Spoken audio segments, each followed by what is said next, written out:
So in this lesson, we're going to discuss the elements of time in relation to market maker models.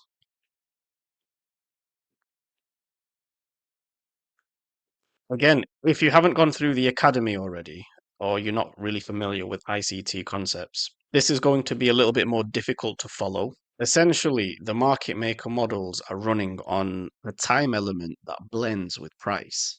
Now, specifically, we are looking at data points to the left side of a printed chart where we have the open, high, low, and close.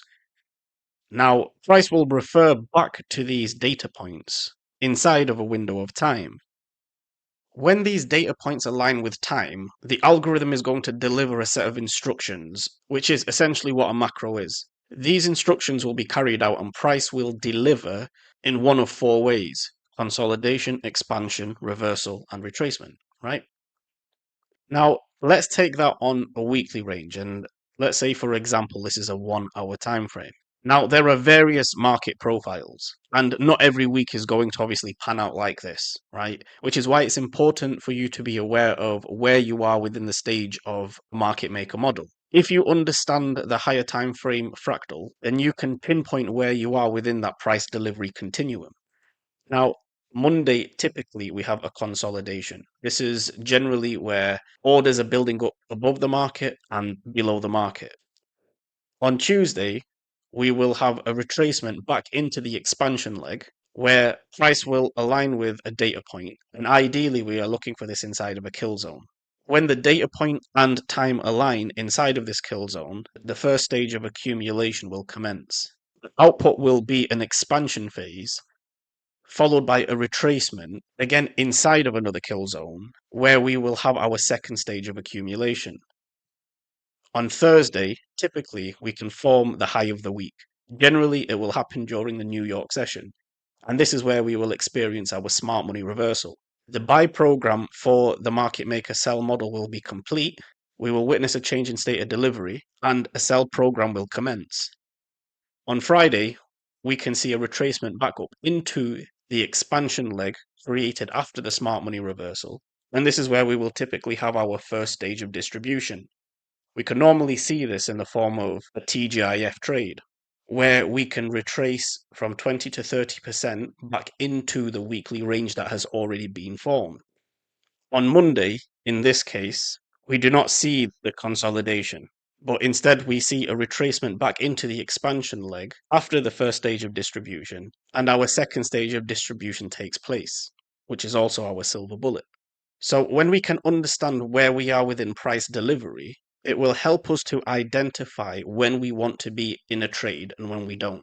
Just because it's a Monday doesn't necessarily mean that it's going to be a consolidation day. Now, we can combine market maker models with our AMD cycles, which is the accumulation, manipulation, distribution phases of a buy or sell program. Inside of the retracement legs is where we will see our market maker buy models. We have our accumulation phase, the manipulation phase, and the distribution phase. Since price is fractal, we can have smaller market maker buy models inside of a larger time frame market maker model. On the opposite side of the curve, the retracements of where we expect distribution to form will be smaller market maker sell models on a lower time frame fractal. There are buy programs and sell programs running throughout the different time frames, and all time frames are linked. Again, we will see our accumulation, the manipulation leg higher, and then the distribution leg lower. So this smaller market maker sell model is inside of a larger market maker sell model. Since we are on the sell side of the market maker sell model, our highest probability entries will form inside of these lower time frame fractals. Again, this is why it helps knowing where you are inside of that price delivery continuum. We can also take the daily range and we can combine market maker models with the power of 3, for example. Now, again, there are many different daily profiles. As an example here, we're going to use the consolidation in Asia as our initial consolidation. We have an expansion leg outside of the Asian consolidation up into 12 a.m. midnight New York time. Price will drop below the 12 a.m. opening price inside of London, where the Judas swing will form. This is where we expect the first stage of accumulation to form. We are looking inside of the expansion leg that broke away from the Asian range to align data points, PD arrays, liquidity, and gaps. Again, if we think about the power of three in relation to a market maker model, the Judas swing lower is technically the sell program of a market maker buy model. We then witness another expansion leg after our first stage of accumulation into the New York session, where we may have a news embargo, say at 8:30, and we witness a retracement lower back into the expansion leg between the London session and the New York session.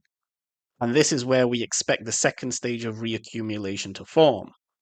Price will then quickly expand higher, reaching for our buy side objective. Generally, the high or low of the day will form in London close.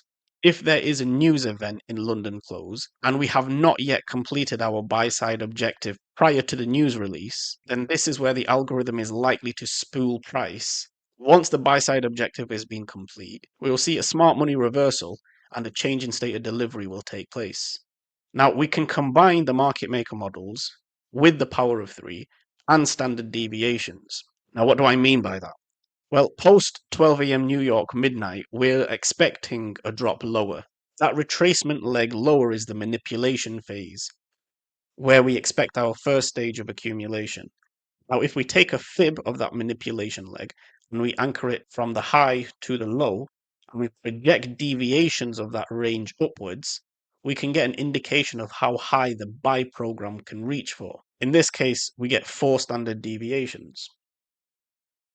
If we take our accumulation range and run fib deviations higher, and we get 2 deviations that are in close proximity to each other, this again gives us extra confirmation that the buy program is likely to complete at this level. Of course, we would have to have a higher time frame level to the left. The deviations alone are not enough for high probability. They're a guide, but we still want to look to the higher time frame and make sure we are keying off a higher time frame level.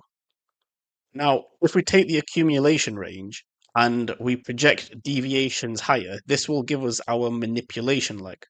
The manipulation leg is where we can expect to find a retracement or a reversal after tagging a higher time frame level. Now, generally, the manipulation leg will run to around 2 to 3 standard deviations of the accumulation range.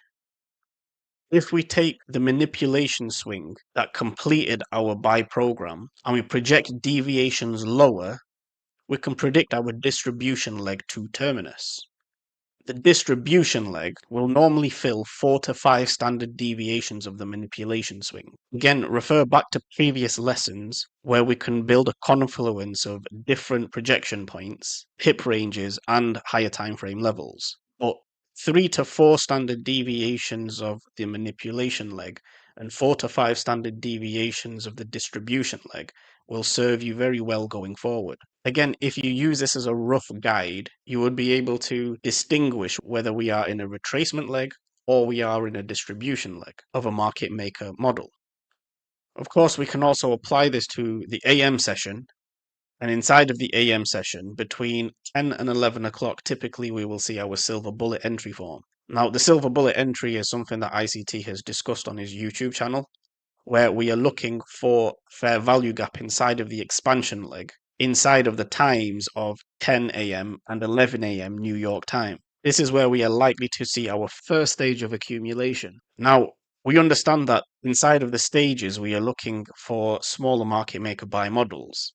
If we blend that with the macro times that ICT speaks about, now again, this is a general overview because our main focus here is the market maker model. But I do get into more detail regarding the timing elements inside of the Academy lectures, more precisely the Academy 2.0. We can view the AM session as our accumulation cycle. Inside of the lunch hour, there will be another macro that forms where we can anticipate the second stage of accumulation. We can see a high form inside of the lunch hour where we have our smart money reversal. Now, at this stage, who has been making money in the market?